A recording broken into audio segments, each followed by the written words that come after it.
Hello. Today we are going to start chapter light. I have mentioned here the chapter light. It's from class 10, and the topic which we have to cover under this chapter today is spherical mirrors. Now, before going to spherical mirrors, I will just brief you about mirror. From mirror, it means to say I am talking about a plane mirror.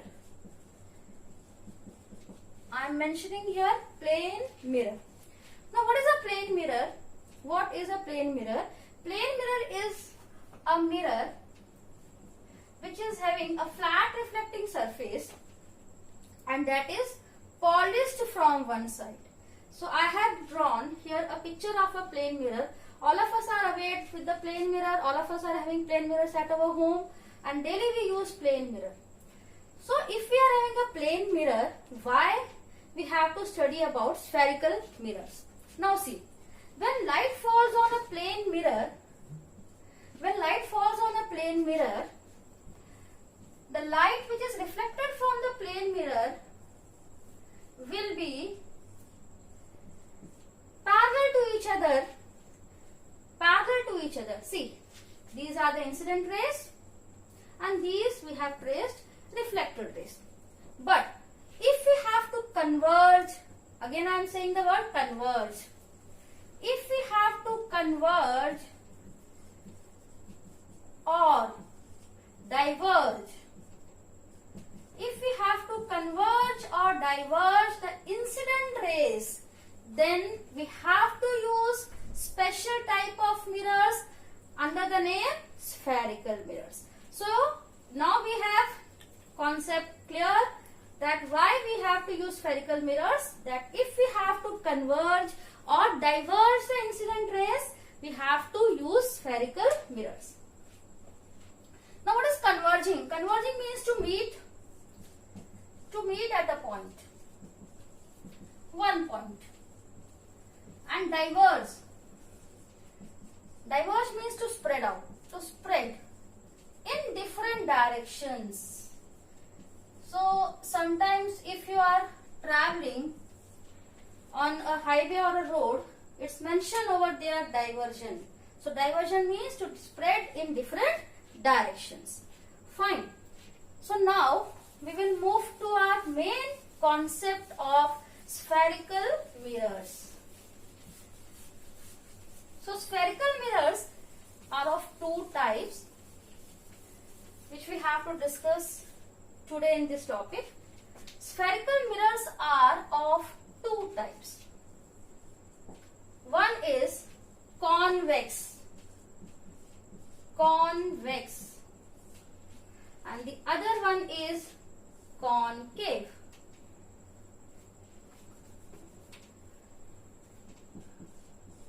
Concave spherical mirror. Now what is a convex spherical mirror? I will just draw a picture of a convex spherical mirror here. How it looks like. It's concave. Now I will make you understand why here the reflecting surface in one of the mirror is outside and why reflecting surface in one of the spherical mirror is inside. So for understand the concept of convex mirror and concave mirror, we will use here just a simple tool, that is a spoon which we are using at home. So if you will hold a spoon in your hand and you will observe it, the inner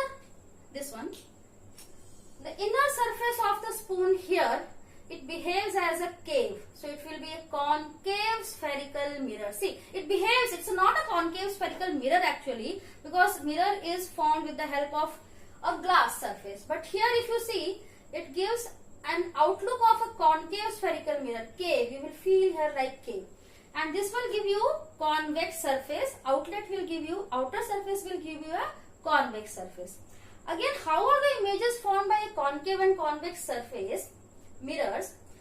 That I will discuss afterwards, but for a rough idea which type of images are formed, what we can do is, if you hold a spoon in our hand, then you do one thing, let the spoon approaches you, or just you make the spoon approach towards your face, you will find that the image formed in the spoon, when it is a concave surface, when you will hold it little bit far from you people, it will be inverted. Again I am mentioning, it will be inverted image. So it's very clear that in a concave spherical mirror, somewhere the image formed is inverted.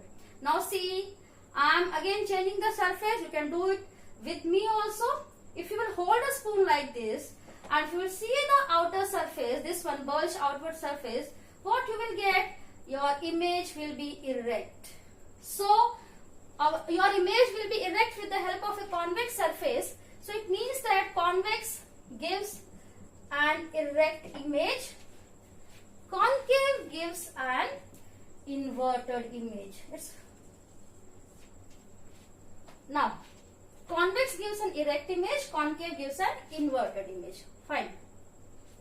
Now we will go with a brief discussion of convex and concave spherical mirror, convex and concave spherical mirrors. How they are formed, what are the special characteristics, features of concave and convex spherical mirror. Now we will go with that.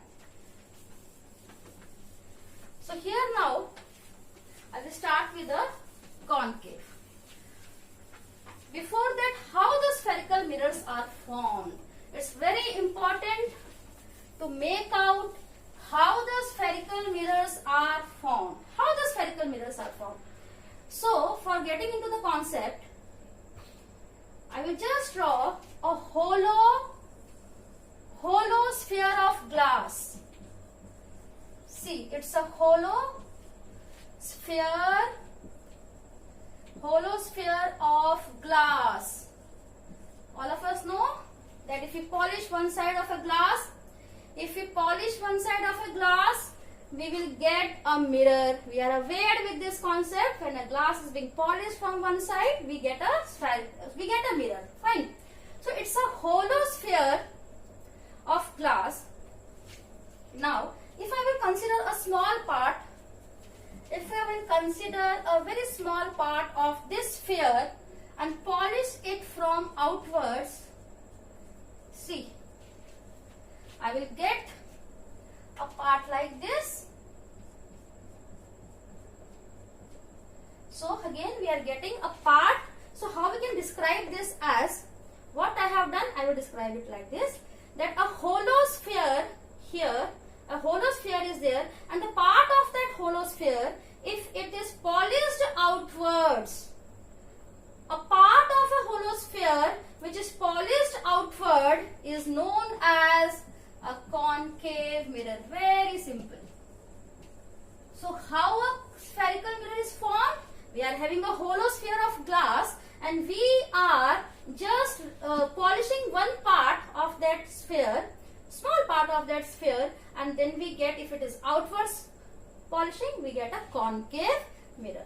Similarly here, if I will this way, if I will polish it like this, I will get a part like this, and this is known as a convex mirror. I hope that you are getting this concept of formation of spherical mirrors. Here I am explaining you how the spherical mirrors are being formed from the hollow sphere of glass. So two types of mirrors has been formed. Two types of mirrors have been formed here. If the polished surface is outward, it's a concave mirror. If the polished surface is inward, you get here. And the reflecting surface, so in this, polished surface is outward, polished surface outward. See, and the reflecting surface is inward. Reflecting surface here. And here it's an opposite to this one which I have mentioned now. Here polished surface is inward and reflecting is outward. Here this one is a reflecting surface. Reflecting surface.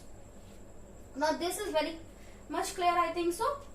Now there are some basic terms for spherical mirrors. That naming we will do now. Now we will go with the you can say geometrical, or we can say how we can define principal focus, how we can define center of curvature, how we can define radius of curvature and center of the spherical mirror, which is known as pole. It's very are not going to understand these concepts, we can't go with the chapter further.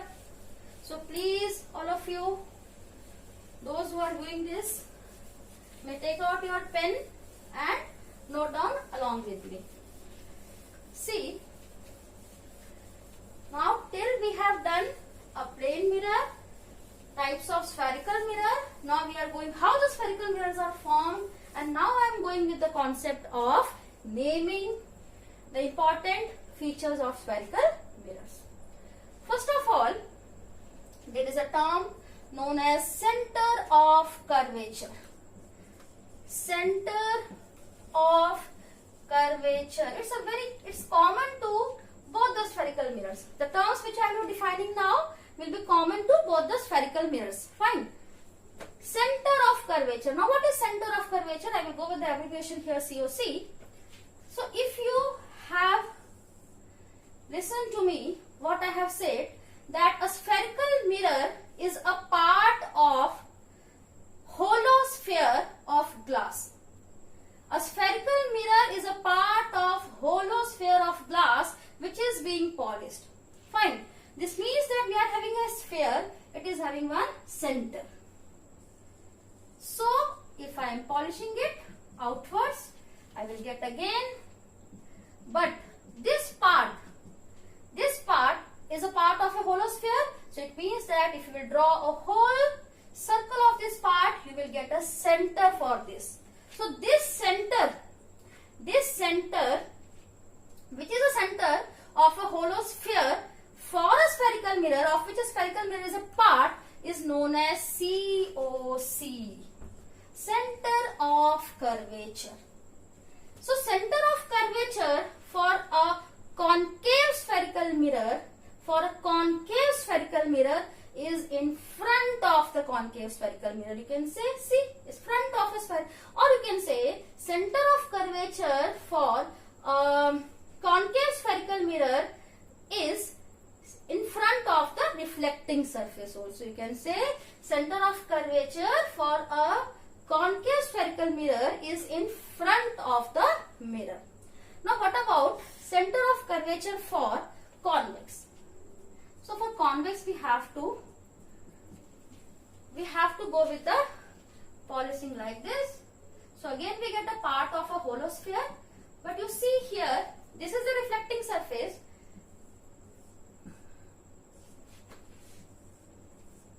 Just I will indicate the incident ray and reflected ray also, so that you can't get confused how the rays are being reflected or incident. Fine. So here if you will see this part, if you will take this part, you place it over here, you will get a center of this hollow sphere, and here which is behind. So it means that for concave spherical mirror, center of curvature is in front, or you can say in front of reflecting surface, and for this convex spherical mirror, center of curvature is behind the spherical surface, or you can say is in front of the polished surface. Not in front of the reflecting surface, it is in front of the polished surface. So here I have defined first term for spherical mirrors, center of curvature. For both spherical mirrors, I have defined here the term center of curvature. This was my first term. Now second we will go with, it's a radius of curvature. Second I will go with radius of curvature. Now this sphere is having a center, so it means that it is also having a radius.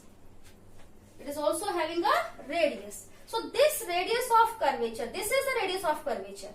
So here also I can define radius of curvature.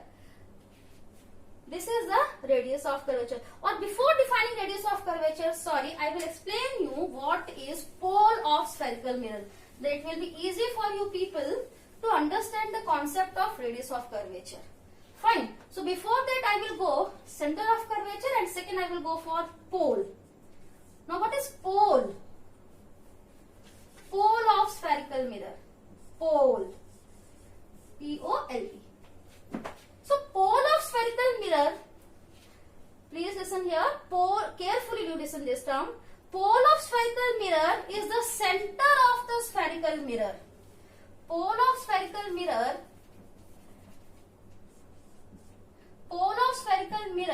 is the center of spherical mirror. So if I am having a concave mirror like this,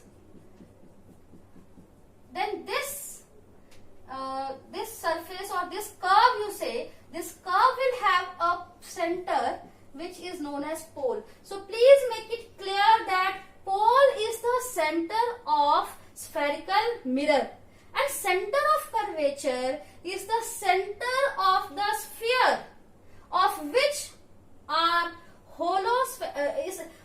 our spherical mirror is a part.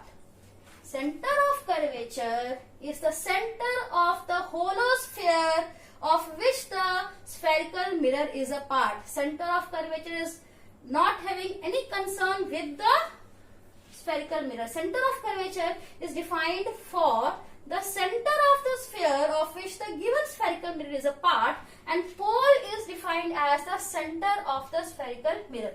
So we are having here two centers, center of curvature and a pole. If I will join this center of curvature and pole, here also we are having pole. So if I will join pole and center of curvature, I will get radius of curvature. I will get radius of curvature. Radius of curvature. So pole is the center of spherical mirror. Pole is the center of spherical mirror. Radius of curvature is distance between, we can say, distance between center of curvature and pole. So radius of curvature is distance between center of curvature and pole. Please take care, these all definitions are being asked in your exam sometimes, so we have to define it also. So you learn it also. Again I will write down here, I will mention here the radius of curvature also. Radius of curvature is the, center of curvature. Center of curvature is the center of hollow sphere of which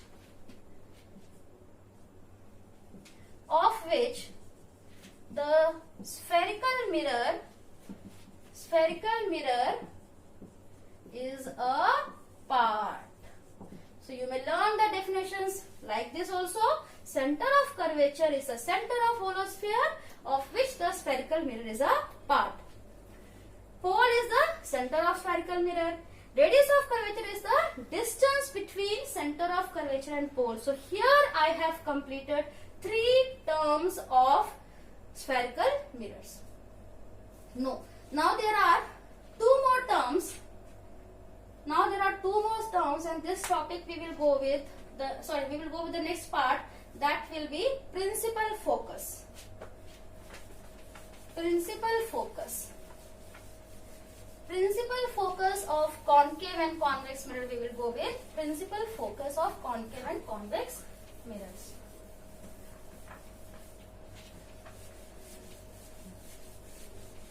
So this definition of principal focus is also given in NCERT. These all terms are mentioned in your NCERT textbook also.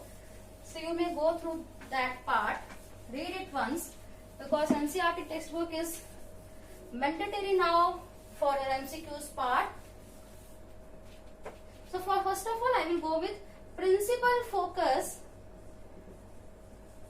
of concave mirror. Concave mirror. Now see, before going to principal focus, I will go with principal axis. Principal axis.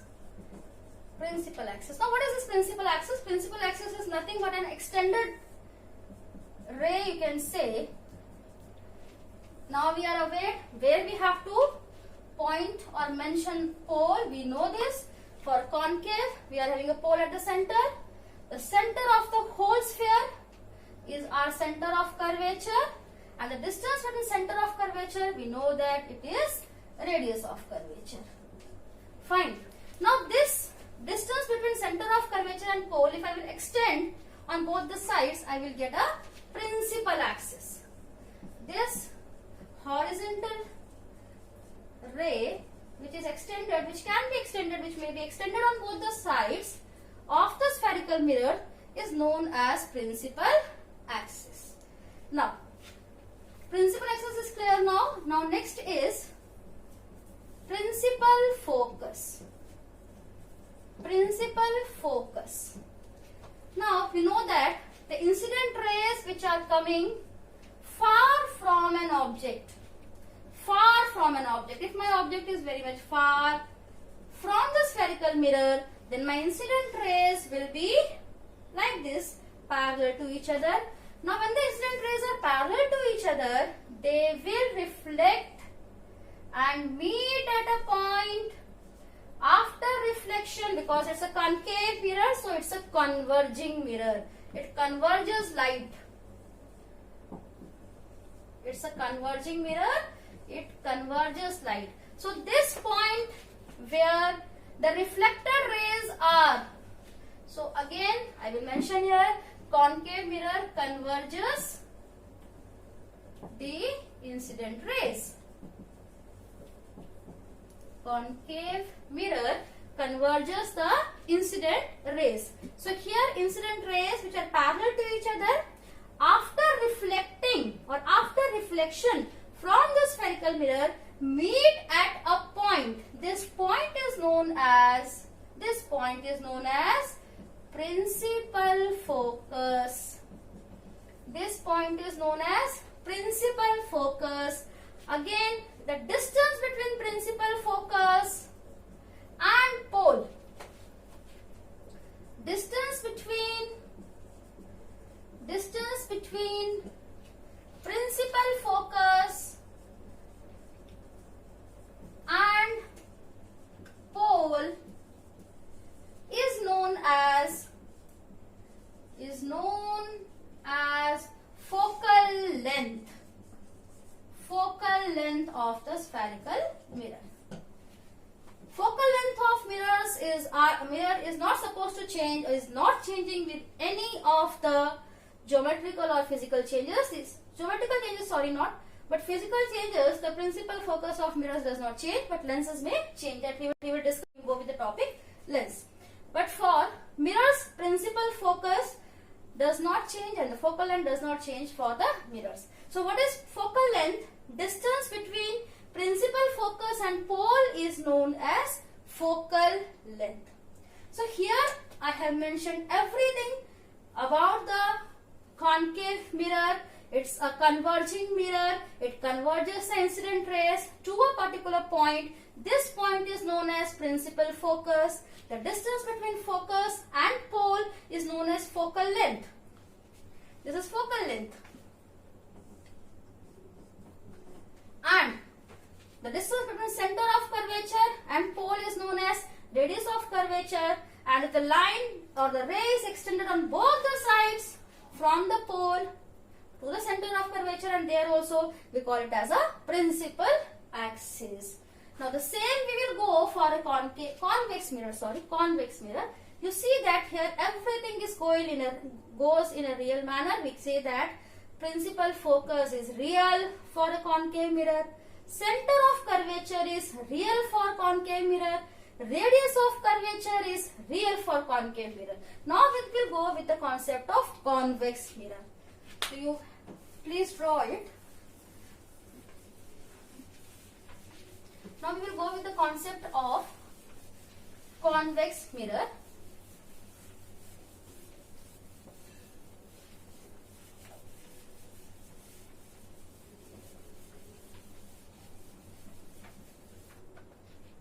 Convex mirror.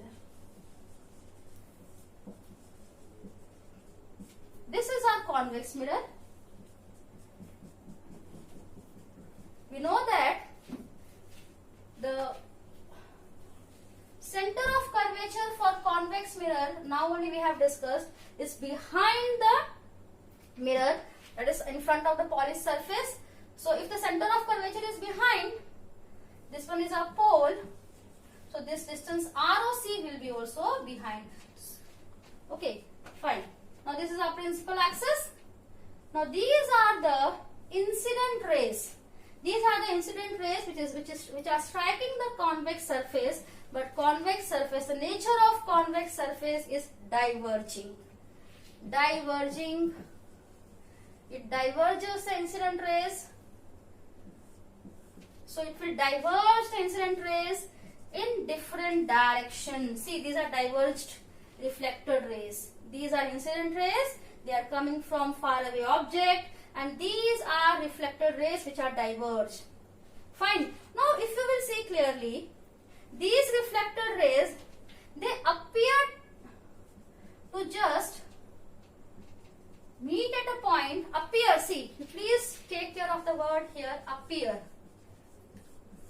To diverge from a point, appear to diverge from a particular point, and this point here is known as principal focus.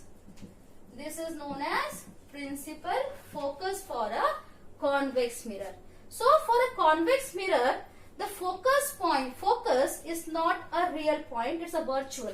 Principal focus for convex mirror is virtual, because the reflected rays, they are not actually, but here appears to diverge from a point. They are you see here, they are appearing here to diverge from a particular point, appearing, not actually it is happening here. So we call it as a virtual principal focus, and the distance between this virtual principal focus, this one, and pole is known as focal length. Focal length. So convex mirror, again here we have clear with all the different terms. For a convex mirror, principal focus, this point is principal focus F, this is principal focus F, this is pole, this is center of curvature. The distance between pole and center of curvature is known as radius of curvature.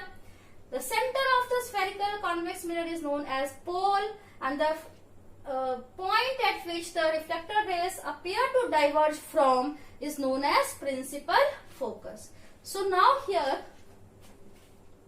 I am giving an end to the concept of spherical mirror and the special terms or the main terms which are related to spherical mirrors.